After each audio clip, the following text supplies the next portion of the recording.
Fala, galera do Projeto Evolução. Beleza? Eu sou o professor Fábio Gonçalves, como vocês sabem, técnico em edificações formado pela Universidade de Salvador e estudante da graduação em História pela Universidade Federal da Bahia. Aqui, com muito orgulho, recebi a missão do nosso querido Pedro Nobre para discutirmos a história do Brasil e assim estamos seguindo em nosso planejamento.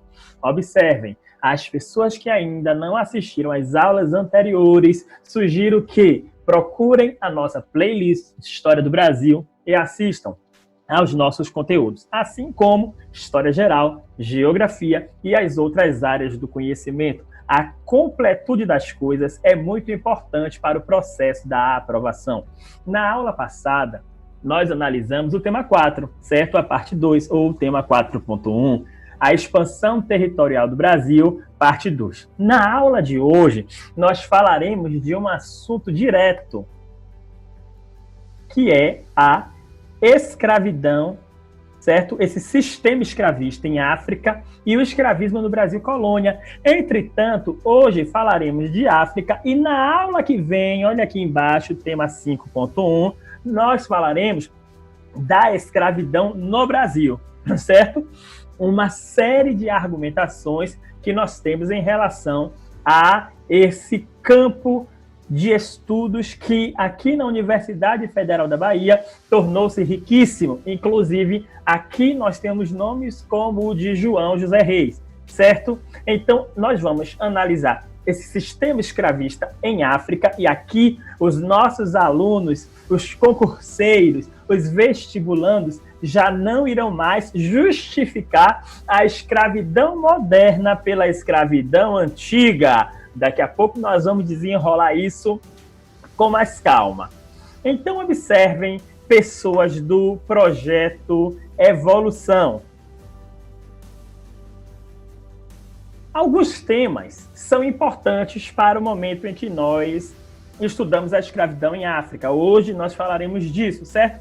O tráfico de viventes, né? O fluxo de escravos partindo de África para a Europa, e isso nós vamos ver muito nas fontes, certo? Compreendermos que, além do trabalho noeiro, existia também o trabalho chamado doméstico, era comum uma troca de produtos por pessoas escravizadas, certo? Em alguns momentos nós vamos analisar reinos africanos participando desse sistema, certo? Mas não é por isso que nós vamos justificar aquilo que nós vamos ver na aula que vem. Tranquilo, gente? Nós vamos perceber a viagem para o Brasil no navio negreiro, nós traremos uma imagem.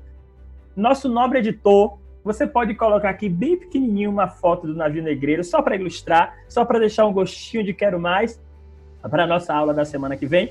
Então, nós estamos analisando a escravidão em África, certo? E vamos analisar que, grosso modo, o principal motivo para que essa escravidão ocorresse eram as guerras que existiam entre esses grupos. Tranquilo até aqui? Então, nós vamos seguindo, certo, com essa argumentação. Observem.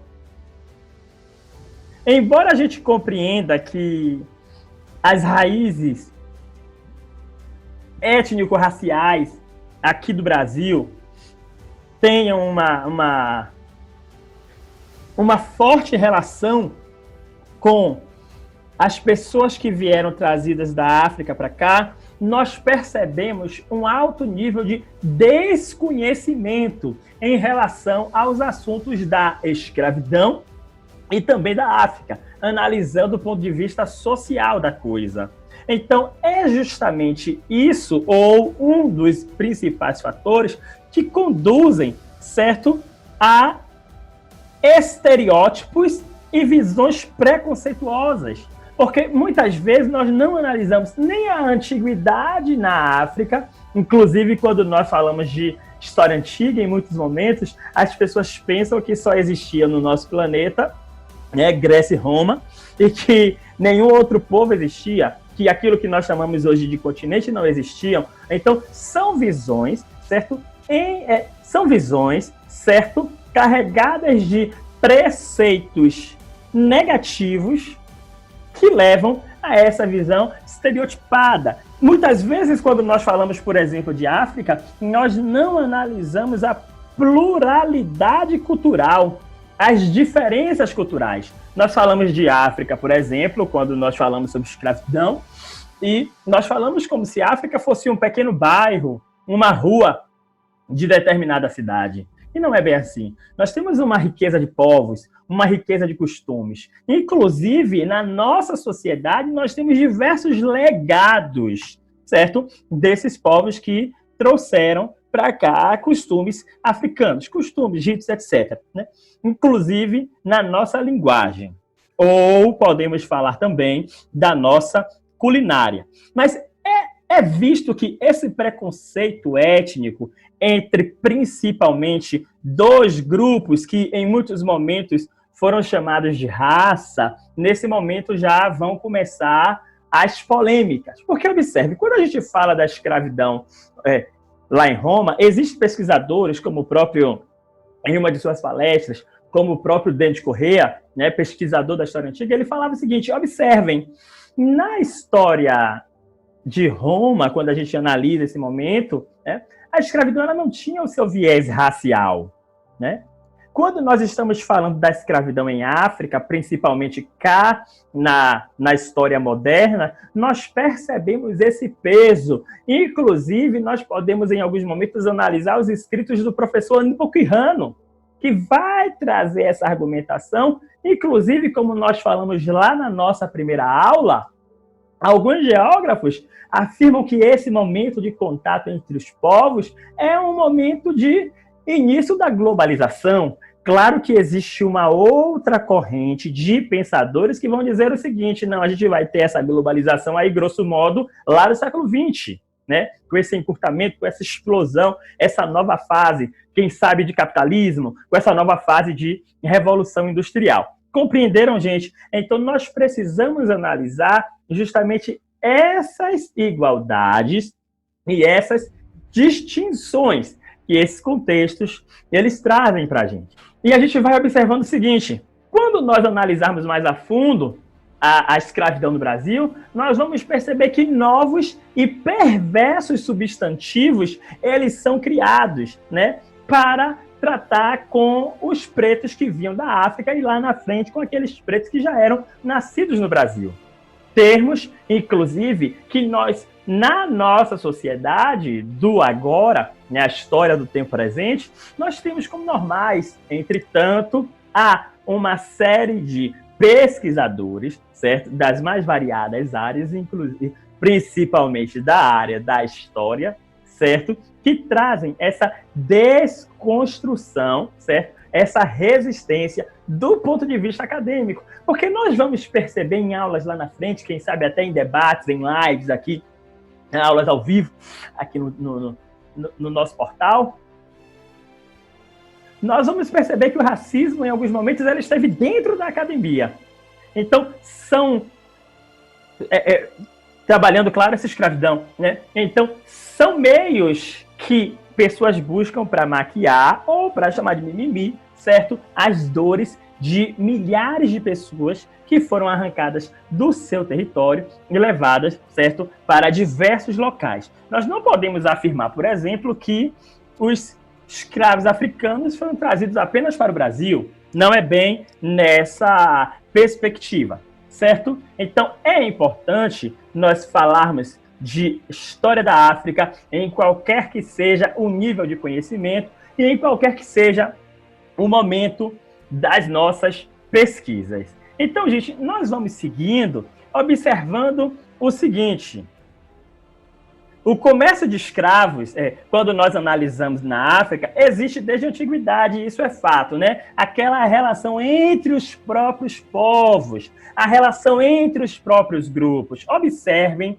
o apogeu, ele acontece, grosso modo, lá na Idade Moderna. Então, nós podemos, por exemplo, observar, e é importante essa criticidade no momento em que nós estamos respondendo às nossas questões dos vestibulares e às nossas questões dos concursos públicos, porque, inclusive aqui na Bahia, as questões já estão mais atentas a esta realidade, certo? A essa resistência que de fato existe. Então, observe, o apogeu ele vai ocorrer, grosso modo, lá na Idade Moderna, porque quando nós observamos, né, uma retomada, quando nós observamos a realidade dos grupos indígenas e analisamos a realidade dos grupos africanos antes do contato com esses grupos europeus, principalmente lá na expansão marítima, nós vamos ver que a realidade ela era completamente distinta daquilo que se tem nesse momento, certo? Então, esse apogeu, esse número de comércio entre os escravizados acontece principalmente na Idade Moderna. E a gente vai ver lá na frente o seguinte: a partir do momento que os europeus atingem o litoral, aí pronto, aí nós vamos ver, né, esse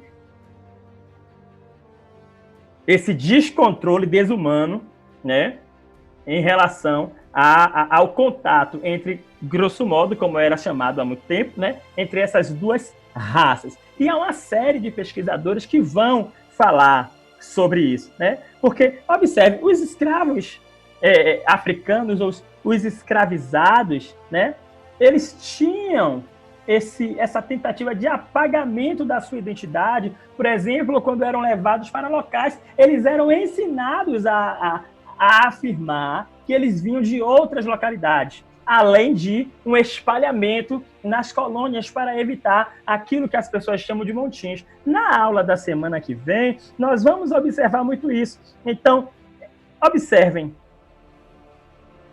Haviam vários modos, né, de tornar uma pessoa escravizada na África. Entretanto, o mais comum que a gente percebe eram justamente os escravos de guerra, né? As guerras entre os vizinhos, entre aquelas tribos, né? Indivíduos que capturavam os outros e tornavam escravizados. Mas nós não temos relação, como nós vamos ver, por exemplo, no Brasil. Existe um viajante, pesquisador, existiu, né, chamado Antonio, que ele vai falar um pouco disso, né, em seus escritos, e afirmar o seguinte: em determinado momento, nunca vi em lugar nenhum aquilo que vi no Brasil, né, em outras palavras. Então, existiram, sim, outros métodos, certo? Por dívida, por julgamentos, por crimes, heresias, etc., né, ameaças, uma série de motivos. Entretanto, o mais visto era justamente por guerra. Nós podemos analisar aqui, né, e eu agradeço muito as pesquisas, né, que foram feitas, né, por professores antes de mim. O próprio João Reis, a própria Rosa Péloja, a Raíza Canuta, né, todos os pesquisadores que vieram antes, os pesquisadores que existem agora, que tornam essas aulas e tornam essas aulas reais, certo? E que trazem essas informações para a sociedade de um modo geral. Então a gente percebe que o comércio de escravizados, eles sofrem um acréscimo, inclusive, né, com a rápida expansão muçulmana, né, que mudava o cenário das localidades onde a sua influência, né, ia aumentando. Então, observe, quando a gente está lá no limiar do século VIII, grosso modo, aquela costa do norte da África, Lucas, por gentileza, nosso nobre editor, você pode colocar aqui um mapa do norte da África, por gentileza, para que a gente mostre essa região que tornou-se, né, muçulmana, nesse momento em que a gente está analisando. Então, há algumas pesquisas que afirmam que existiram alguns milhões de escravos que também foram traficados pelo Mar Vermelho, só para a gente perceber, né, como se tornou essa realidade, né? Em muitos momentos, a riqueza ela era definida pelo número de escravizados que você possuía, né? O número de escravizados, o número de gado. Aí a gente pode até comparar, isso aí é uma ramificação historiográfica, né? A gente pode até analisar como a história ela é rica e como as sociedades elas se comportam. Quem sabe podemos analisar aquele tal mutatis mutandis, porque em um momento a terra determina o poder, em outro momento não é assim, né? E a gente percebe que os escravizados eles eram caros, né, do ponto de vista econômico do momento, certo? Mas isso a gente pode analisar também na aula que nós vamos falar diretamente, certo? No tema 5.1, na semana que vem. Então, Partindo de tudo isso, né, dentro dessa perspectiva, nós podemos perceber, por exemplo, o que os europeus fizeram, como mencionado há alguns minutos. A partir do momento em que os grupos europeus eles chegam, a sede pelo lucro, a sede pelas riquezas, pela dominação, vão mudar, certo? Toda a realidade dos locais e quem sabe nós podemos afirmar que muda, né, a partir dessa expansão marítima que nós escrevemos aqui, muda os rumos da humanidade de um modo geral. E aí, aqui a gente confirma, a partir do momento em que eles alcançam o litoral, certo? E a gente já percebe uma tecnologia mais avançada a partir da expansão marítima, né? O negócio com humanos escravizados, ele sofre um aumento absurdo e perverso, né? E aí, na aula que vem, nós vamos discutir tudo isso. Então, tem aqui uma questão, peço que os vestibulandos, os concurseiros, deem um pause aqui na nossa aula e respondam essa questão.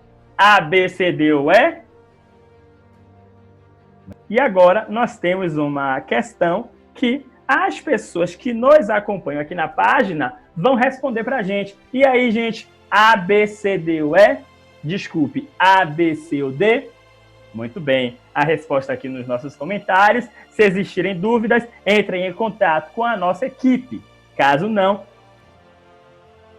continuem assistindo às nossas aulas. Não esqueçam de deixar o like, se inscrever no canal e espalhar essas informações para todas as pessoas. Senhoras e senhores, foi um prazer muito grande e até o nosso próximo encontro. Vocês arrepiam! Lembrem, fiquem em casa e sigam as orientações do Ministério da Saúde e das secretarias municipais e estaduais.